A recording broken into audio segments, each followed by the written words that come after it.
Good afternoon and welcome to Pakistan Today News from our New York studio. I'm Chris Taylor. U.S. President Donald Trump says the war with Iran is pretty much over and progressing ahead of schedule, suggesting U.S. military operations could soon wind down. Despite the remarks, tensions remain high as Iran, under new leader Mojtaba Khamenei, launched fresh missile and drone attacks on Gulf countries and Israel. The conflict has pushed global oil prices above $100 per barrel after the Strait of Hormuz was effectively closed to most tankers, disrupting nearly 20% of the world's oil supply.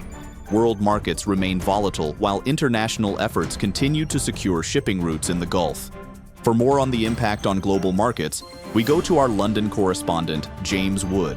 Thank you, Chris. Energy traders here in London say the closure of the Strait of Hormuz has triggered sharp volatility across global oil markets. With nearly a fifth of the world's oil supply passing through the narrow waterway, even partial disruption has pushed prices sharply higher. Analysts warn that prolonged instability in the Gulf could drive further inflation worldwide and place additional pressure on already fragile economies. Governments and shipping companies are now closely monitoring the situation while naval forces work to ensure safe passage for commercial tankers. Our thanks to James Wood reporting from London.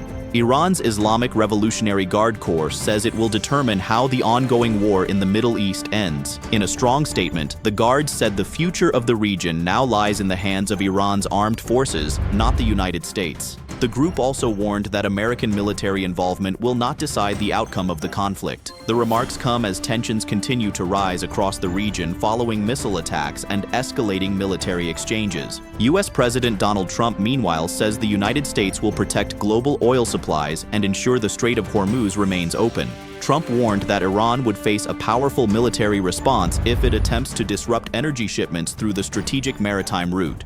He said Washington is prepared to strike back strongly, adding that any effort to block the vital oil corridor would bring severe consequences for Iran and its allies. According to Al Jazeera, heavy bombardment has been reported in Tehran as regional tensions continue to escalate. The network says large explosions were also heard in Karaj, north of the capital. Intense strikes were reported in Isfahan, where the governor's office and an ancient royal palace listed as a UNESCO World Heritage Site were reportedly targeted. Additional blasts were also reported in Tabriz as the situation across several Iranian cities remains tense. The Israel Defense Forces says it has struck an Iranian missile launcher shortly after a barrage was fired toward Israel, triggering air raid sirens across several areas. According to the military, Iranian missile launches were detected late Monday, and interception systems were activated to counter the threat. The attack forced residents to rush to shelters, but emergency service Magen David Adom says no casualties were reported from the latest missile fire. Israel later confirmed it targeted the launcher responsible for the attack. The United States Central Command says American forces have struck more than 5,000 targets during the first 10 days of the ongoing conflict with Iran. According to a military fact sheet, the strikes targeted key military infrastructure including air defense systems, ballistic missile sites, and missile and drone manufacturing facilities.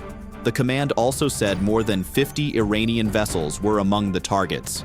The large-scale operation highlights the intensity of the conflict as fighting continues across the region. And finally, the United Arab Emirates says its consulate general in Iraqi Kurdistan was targeted in a drone attack that caused damage but no casualties. In a statement, the UAE Ministry of Foreign Affairs called the incident a dangerous escalation, threatening regional security and stability. The ministry stressed that targeting diplomatic missions is a clear violation of international law and urged local authorities to investigate the attack and identify those responsible. That's all for now. You're watching Pakistan Today News. I'm Chris Taylor.